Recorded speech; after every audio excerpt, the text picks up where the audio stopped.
말씀해 가지고 말씀을 나누도록 하겠습니다. 성경 봉독은 요한복음 3장 16절. 이거 다 아는 말씀이죠? 다 알 거예요. 아마 초등학교 때 다 암송을 했으리라 믿습니다. 시작!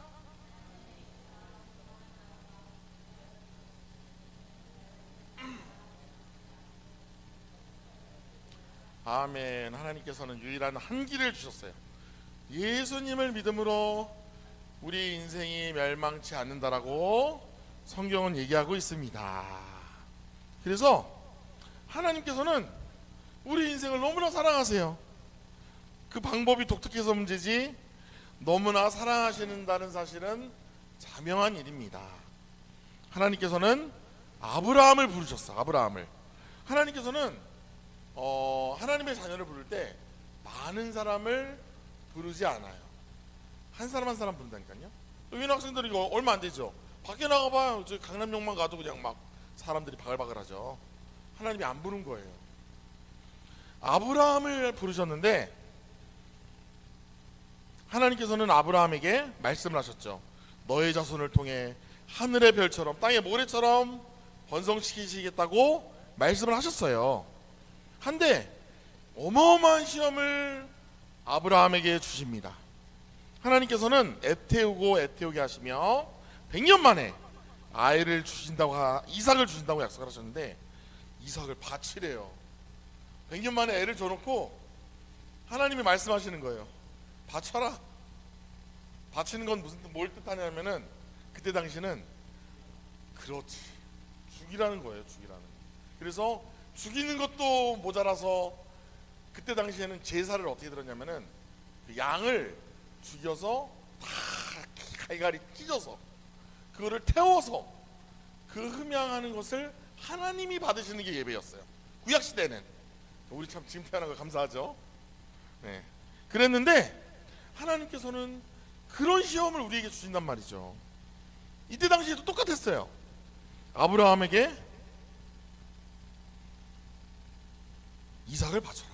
100년 만에 난 아이 이삭을 바치라는 거예요. 그런데 그것도 그러면은 아브라함이 어떡할까요? 저기 하나님 잠깐 내가 지금 아내 사례와 좀 상의 좀 하고 바치겠습니다. 뭐 이런 얘기를 할 수 있겠죠.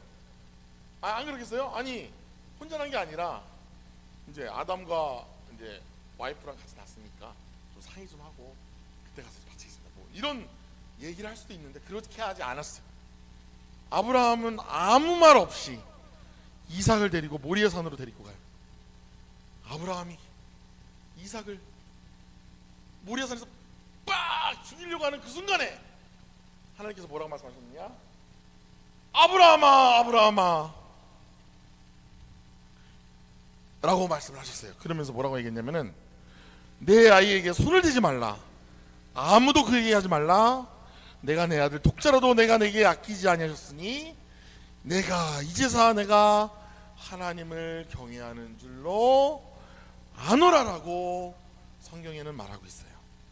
하나님이 몰랐을까요? 솔직히 아브라함이 믿음이 있어서 뭐 얘는 분명히 내가 이렇게 얘기해도 바칠 거야. 그리고 또 설사 이런 시험을 안 거쳐도 아브라함은 잘 믿음의 선조로 잘할 거야를 몰랐을까? 그런데 하나님은 아셨을 거예요. 하지만 이 시험을 통해서 이삭 대신 수장을 바치는 역사가 일어나요. 그 숫양이라고 되어 있거든요. 그 수장은 뭐를 뜻하냐면은 예수 그리스도를 예표한다라고 수많은 성경학자가 얘기를 하고 있어요. 그러니까 한마디로 얘기해서 우리 대신 우리 인간에게 있어서 가장 중요한 게 생명이잖아요. 생명. 그 생명을 인간의 죄를 대신해서 예수님이 신이신 그분이 대신 죽었다. 이거를 말하고 있는 거예요. 그래서 하나님이 이 세상을 이처럼 사랑하사 그냥 우리는 깨달아야 돼. 하나님이 얼마나 우리를 사랑하시는지 사랑을 깨달아야 됩니다. 사랑을. 그래서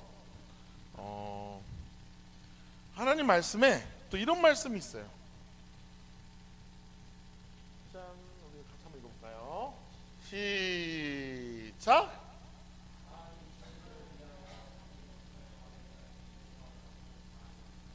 그렇죠. 사람이 친구를 위하여 내 목숨을 버려버리면 이것보다 더 큰 사랑이 없다라고 성경은 약속되고 있어요. 그래서 전도사님은 기회를 노리고 있습니다. 무슨 기회? 죽을 기회. 웃기지요? 허나 성경에서는 사람이 친구를 위하여 자기 목숨을 버리면 이것보다 더 큰 사랑이 없다라고 성경은 얘기하고 있어요. 그래서 저는 친구를 위해서라면 과감히 목숨을 버릴 기회를 찾고 있어요. 주님이 그런 기회를 나한테 주신다. 저는 과감히 버릴 자신이 있습니다. 왜냐하면 그것이 성경에서 말하는 진리이기 때문이죠. 이건 뭐 고민할 필요도 없어요. 왜냐하면 성경이 말하고 있고 하나님이 말씀하시는 거기 때문에 그냥 머리 쓰고 머리 안 쓰고 행하면 되는 것입니다. 하나님의 사랑이 이런 거예요. 하나님의 사랑, 생명이랑 우리랑 바꿨다니까. 하나님의 사랑 엄청나게 위대한 것이죠. 이걸 깨달으라고 제가 한 얘기고요.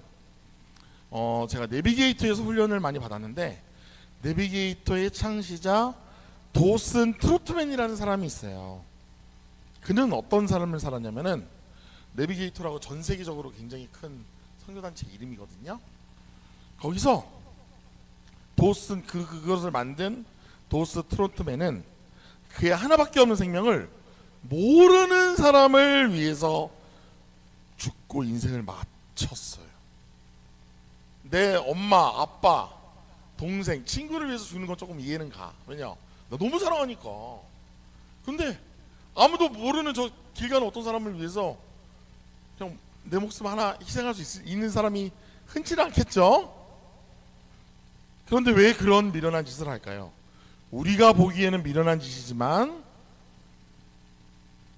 하나님 입장에서 봐서도 도슨 트로트맨, 와, 내비게이터 몇십만 명이 막 따라다니는 믿음의 집회도 하고 그런 제자를 양육을 삼는 굉장히 좋은 선교단체거든요. 오래 살아서 더 많은 제자도 양육하고 더 많은 사람들을 살리는데 사용되면 좋지 않을까요? 허나 그것이 우리의 생각이고 하나님의 생각은 다른 거란 말이죠.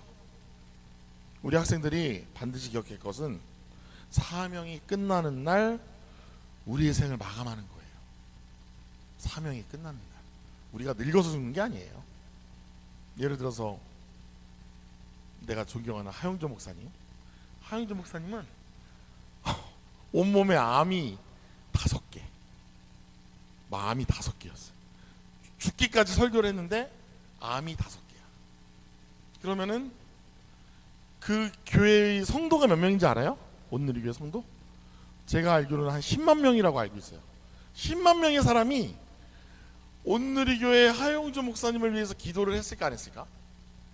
예를 들어서 우리 담임 목사님, 탁규론 목사님이 예를 들어서 어디 아프고 막 뭐 설교도 못하고 막 그러면 우리가 당연히 기도하겠죠.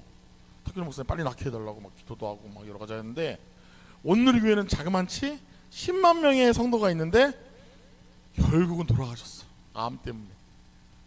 하나님이 왜 그 눈물의 기도를 안 들으셨을까? 우리 그렇게 생각할 수 있잖아요. 하나님은 사명이 끝나면 이두저두 없이 그냥 데리고 가시는 분이세요. 여러분들이 사명을 알아야 돼요.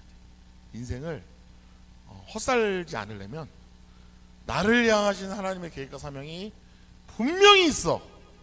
우리 학생들 한 사람 한 사람에게 분명히 있다니까. 사명이 이 땅에 보내신 이유, 분명히 목적성을 가지고 하나님은 인간을 이끌고 계시거든요. 그걸 모르면 이제 미안한데 어려운 인생이 되는 거죠. 그렇습니다. 그래서 전도사님이 가장 사랑하는 손양원 목사님에 대해서 한번 얘기를 해보려고 해요. 혹시 손양원 목사님 들어보신 분? 교과서에도 한번 나오는데 가끔 순교자 손양원 이러면서. 손양원 목사님은 정말 하나님의 사랑을 이루신 분이거든요. 자기 자식을 죽인 공산당원을 양자 삼아 아들로 만든, 정말 원수를 사랑한 그것을 행동으로 보여준 목사님이세요. 저는 책 중에서 나의 아버지 손영원 목사님이라는 책을 중학교 때 읽었어요. 중학교 3학년 때. 그래서 얼마나 울었는지 모르겠어요. 왜 울었느냐? 어떻게 저런 사랑이 인간에게 가능한가? 인간은 죄인인데 자기 자식을 죽인 공산당을 아들 삼아서 사람 만들어? 이게 가능한 말이죠. 저는 그때 그 초중고수 시절에 굉장히 저한테 센세이션했거든요. 어떻게 이런 사랑이 가능한가? 이 질문을 끝없이 해봤어요. 근데 답은 하나예요. 인간은 이런 사랑을 할 수 없다. 하나님만 가능하다. 하나님께서 손양원 목사님에게 이런 마음을 주셨기 때문에 가능하다. 저는 이게 깨달아지더라고요. 그래서 손양원 목사님께서 죽은 두 아들의 장례식장에 헌금을 했는데 그때 당시 돈으로 1만 원을 헌금을 하셨어요. 감사 헌금으로. 두 아들이 공산당에 의해서 죽었는데 감사하대. 그러면서 1만 원을 헌금했다니까요. 이성적으로 이해 가는 사람 여기서 없죠. 이해가 아마 안 갈 거야. 그런데 손양원 목사님은 믿음이 있어서 그렇게 하셨어요. 그래서 감사 헌금 봉투에 역사적인 10감사가 나와요. 10감사. 읽어줄 테니까 한번 잘 들어봐요. 이것도 제가 핸드폰에다 고이고이 간직하고 있는 10감사인데 한번 들어보면 충격받을지도 몰라. 첫째, 나 같은 죄인의 혈통에서 순교의 자식들이 나오게 하셨으니 하나님께 감사합니다. 둘째, 허다한 많은 성도들의 중에 어찌 이런 보배들을 주께서 내게 주셨는지 감사합니다. 셋째, 삼남 삼녀 중에서도 가장 아름다운 두 아들을 하나님께 바치게 된 나의 축복을 하나님께 감사합니다. 넷째, 하나들의 순교도 귀하다 하거늘 두 아들의 순교일이요 하나님께 감사합니다. 다섯째, 예수 믿다 누워 죽는 것도 큰 복이라 하거늘 전도하다 총살 순교 당하니 감사합니다. 여섯째, 미국 유학 가려고 준비하던 내 아들 미국보다 더 좋은 천국 갔으니 감사합니다.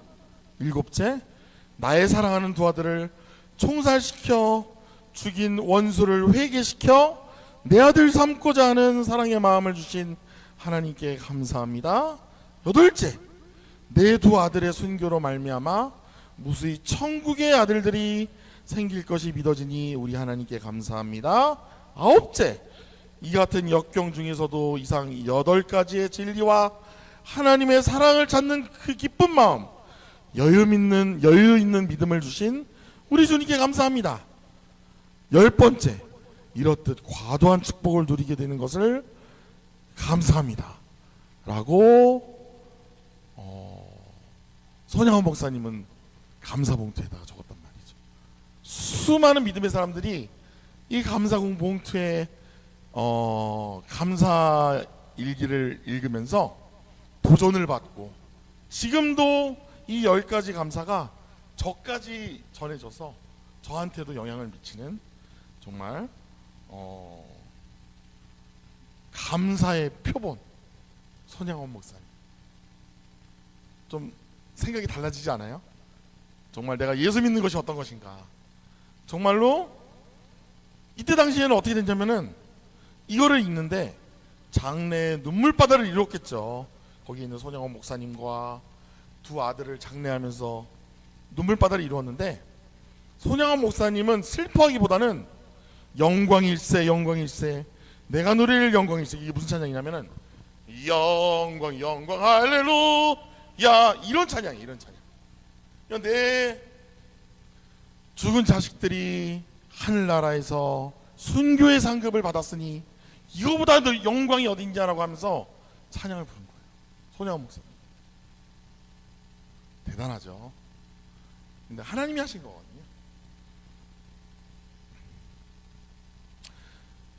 그래서 우리가 하나님이 사랑하는 사람들은 여러 가지로 쓰세요.